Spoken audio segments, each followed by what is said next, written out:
সারদা আবারও চলে এসেছি আরেকটা রান্নার ভিডিও নিয়ে।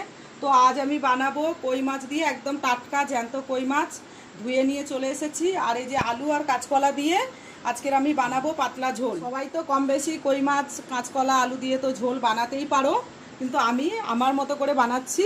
দেখে নিন আমি কিভাবে বানাই। লবণ, হলুদটা দিয়ে দিচ্ছি, সর্ষে তেলও দিয়ে দিচ্ছি,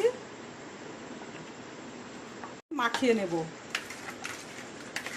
মাছটা এখানে নুন হলুদ মাখিয়ে রেখে দিয়েছি। এখন আমি কেটে নিচ্ছি কাঁচা কলা, আলু আর যা যা মশলা লাগবে আমি কেটে নিচ্ছি। প্রথমে আমি কাঁচা কলা কেটে রাখবো, তার জন্য জলের মধ্যে অল্প একটু হলুদ গুঁড়ো দিয়ে দিচ্ছি।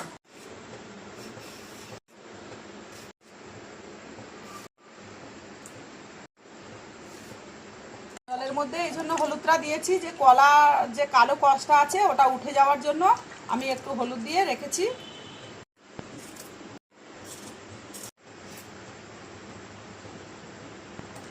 তো কাঁচা কলা আলুটা আমি ধুয়ে নিয়ে চলে এসেছি। এখন আমি অল্প ভাপিয়ে নেব, তার জন্য গ্যাসটা জ্বেলে দিচ্ছি।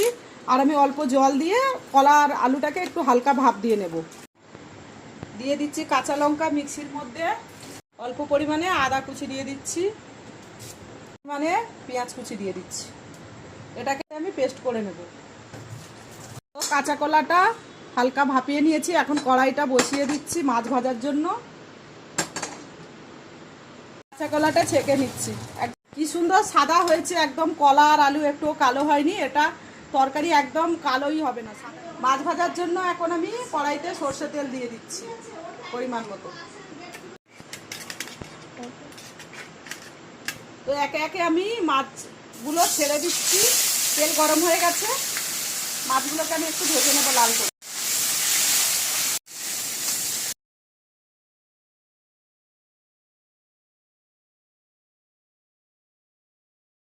তো এখন আমি মাছগুলো আর এক পিঠ করে উল্টে দিচ্ছি। এক পিঠ হয়ে গেছে লাল করে, লাল হয়ে গেছে এক পিঠ, আর এক পিঠ উল্টে দেবো লাল করে। তো কই মাছটা ভাজা হয়ে গেছে লাল করে, এই যে এরকম লাল করে ভেজে এখন আমি উঠিয়ে নিচ্ছি। মাছটাকে একটু কড়া করে ভাজতে হবে, না তো এখানটা দিল্লিরই মাছ, তো এটা তো দেশের দেশি কই না, এটা একটু মানে গন্ধ করতে পারে। তো ওর জন্য আমি একটু লাল করে ভেজে নিয়েছি।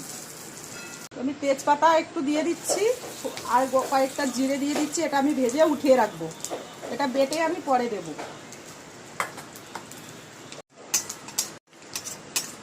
ভাজা হয়ে গেছে, এখন আমি উঠিয়ে নিচ্ছি।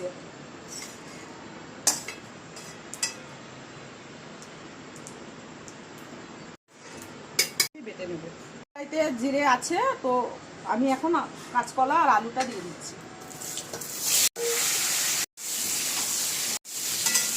তো কাঁচকলা আর আলু একটু ভেজে নিয়েছি। এখন আমি পেঁয়াজ আর আদা আর কাঁচা লঙ্কাটা দিয়ে দিচ্ছি, বেটে রেখেছিলাম ওটা দিয়ে একটু সাথে দিয়ে দিচ্ছি টমেটো বেটে রেখেছিলাম ওইটা। এখন দিয়ে দিচ্ছি 1 চামচ হলুদ গুঁড়ো, লবণ, কাশ্মীরি রেড চিলি আর 1 চামচ ধনিয়া পাউডার। ভালো করে কষিয়ে নেব। তো একদম কষানো হয়ে গেছে কাঁচা কলা আর আলু। এখন আমি গরম জল করে রেখেছি দিয়ে দিচ্ছি ঝোলের জন্য। পাতলা, কেন কই মাছের হালকা পাতলা ঝোল করছি, তো বেশি মশলাই দিইনি। ঝোল ফুটে গেছে, এখন আমি মাছ একে একে মাছগুলো ছেড়ে দিচ্ছি ঝোলের মধ্যে। দিচ্ছি কিছুক্ষণের জন্য। তেজপাতা জিরেটা ভেজে রেখেছিলাম ওটা এখন আমি বেটে নেব, পাটায় দিয়ে দিচ্ছি।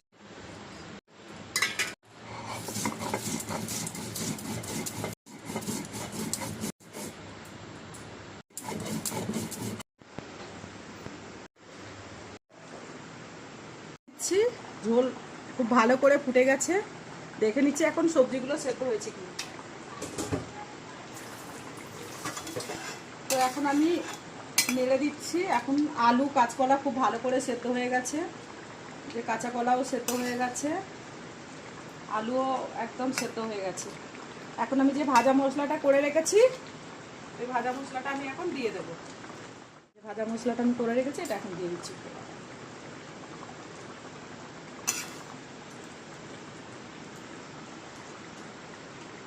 কই মাছের পাতলা ঝোল রেডি হয়ে গেছে। এখন আমি গ্যাস বন্ধ করে তরকারি ঢেলে নেব।